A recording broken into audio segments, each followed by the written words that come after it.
A MACE panel is a multi-agency child exploitation panel. Historically, they were designed to bring together multi-agency panels around child sexual exploitation, sometimes also for missing children, and then were broadened over time to include child criminal exploitation, and now in some areas have broadened to include all forms of extrafamilial harm, including serious youth violence, for example.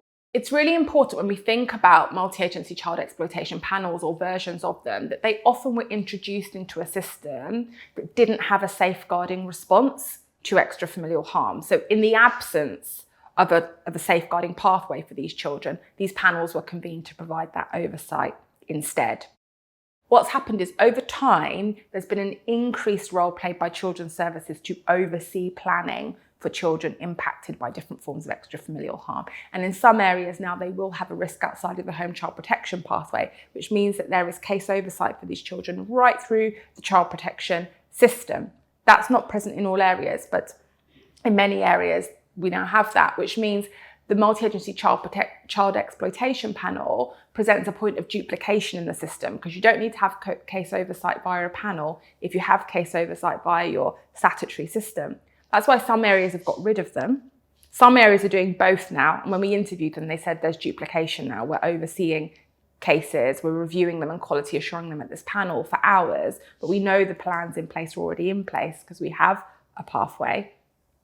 So some have stopped with the case oversight and are just doing the thematic work. But some struggle with the thematic work and the locations work because there's not a national framework for doing that. There's not an agreed way of doing that. Some use a policing model to think about locations, victim offender location theme they use to kind of organise their thematic work.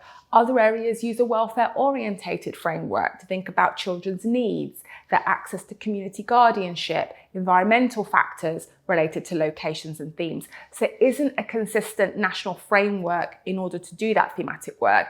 And that creates real risks in the system where some children will receive a welfare-orientated response to extrafamilial harm. Some will receive a more policing-focused response to extrafamilial harm. Some areas will respond to locations using youth workers. Some will push that work out to community safety partnerships. So the ability of sites to use the panels as intended is really complicated when they emerged quite organically, not from top down, but kind of bottom up. And their role is changing as wider arrangements in local areas are also changing in this space. So we think there's 4 key ways in which multi-agency panels are working well. The first is when they are focused on themes, locations, rather than case oversight.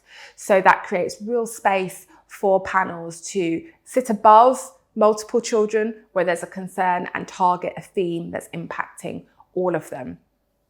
The second, therefore, is to have a real pathway for children and young people within children's services that can provide that case oversight function, utilising child protection framework, so using the language of significant harm to therefore incorporate all children within that pathway, and the MACE panel sits above that thematically.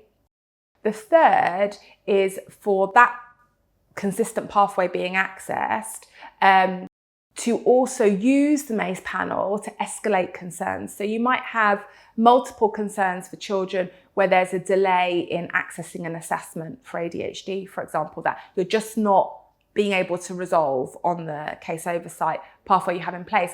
What we've seen work really well is for multi-agency panels to provide an escalatory route into things like educational inclusion, for example, or into health services. So having a framework that enables that, because often those are also thematic. There may be one school where there have been multiple exclusions, for example. So having a place where those patterns can be escalated is really important. And then the fourth thing that we've seen is the need for all of that to sit under a welfare framework. So for the multi-agency panel to use the language of need, community guardianship, to really understand what it means to be welfare orientated.